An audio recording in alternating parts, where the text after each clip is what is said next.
十字架上的真君王，基督普世君王節讀曾慶道神父每日讀經反省心得報告2025年11月23日，教會迎來丙年常年期最後主日，基督普世君王節，曾慶道神父的讀經反省，帶領我穿透君王的世俗意象，遇見那位在十字架上成就救恩的真君王，更讓我在禮儀年的終點，重新省思信仰的核心與生命的歸向。基督普世君王節的設立，本身就是一段跨越時空的信仰見證。1925年的世界，極權主義如烏雲籠罩，人類被強迫效忠於血肉之軀的獨裁者，試圖在地上建立所謂的霸權王國。教宗庇岳11世此時訂立此節，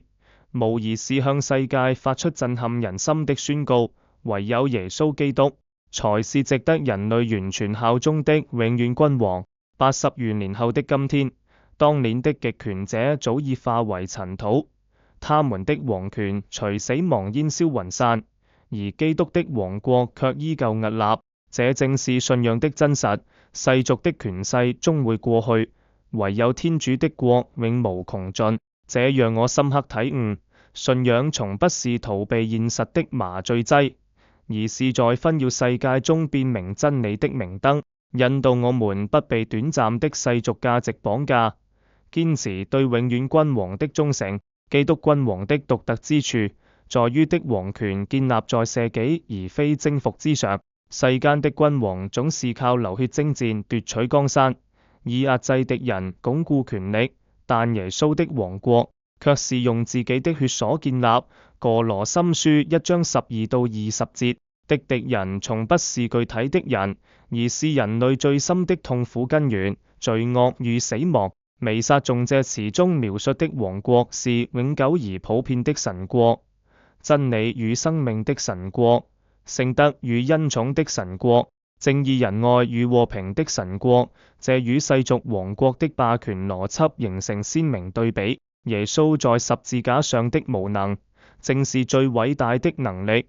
不救自己脫離苦難，卻以自己的死亡擊敗死亡，使十字架從恥辱的刑具轉化為恩寵與生命的象徵。這讓我反思，信仰中的強大從非掌控一切的權能，而是願意像基督一樣，以謙卑捨己的愛面對生命的挑戰，在軟弱中彰顯天主的大能。今天的福音，路加福音23章35到43節，為我們描繪了一幅極奇詭卻又充滿心意的畫面。基督君王被懸在十字架上，成為受盡嗤笑與戲弄的死囚。猶太民眾的譏諷，羅馬兵丁的戲弄，都在否定的君王身份。而那塊用希臘文、拉丁文、希伯來文書寫的，這是猶太人的君王的罪狀牌，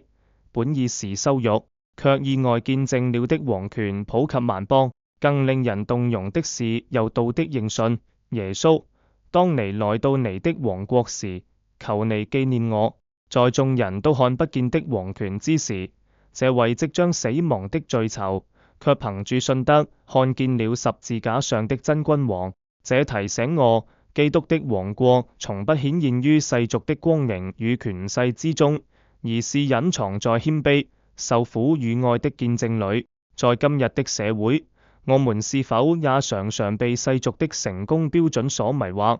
忽視了基督所教導的謙卑與捨己？我們是否像當年的羅馬人、希臘人與希伯來人一樣，因住對權力、知識或傳統的執著，而看不見那位在軟弱中顯現的真君王？達美王的故事與基督的王權形成了深刻的對照。達美雖是猶太人歷史上最偉大的君王，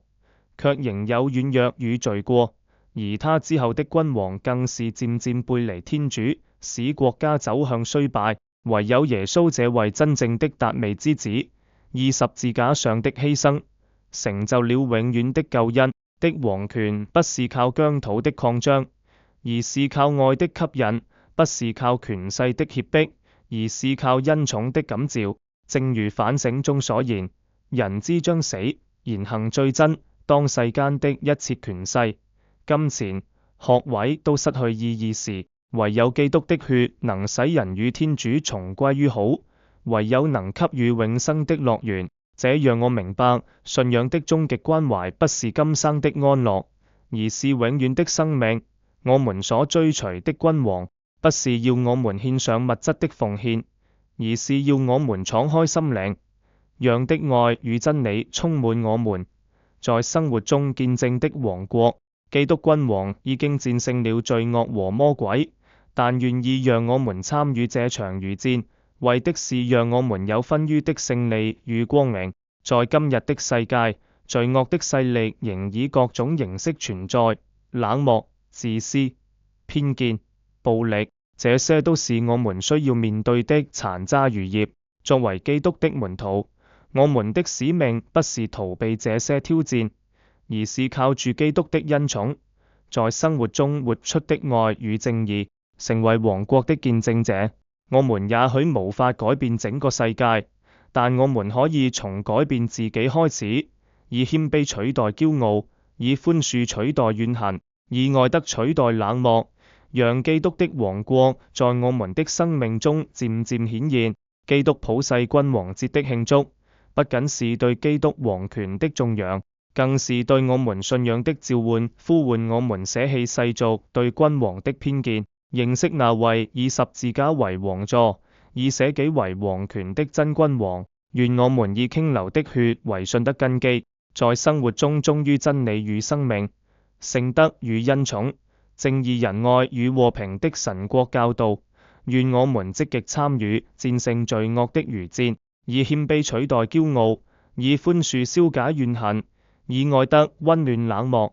讓基督的王國在我們的生命中漸次顯現，充滿這被深愛的世界。正如聖保祿宗徒所見證，天主的愚妄總比人明智，天主的懦弱也總比人堅強。這位不救自己，卻救萬民的十字架真君王，正是我們信仰不動搖的基石，也是我們走向永生樂園的終極盼望。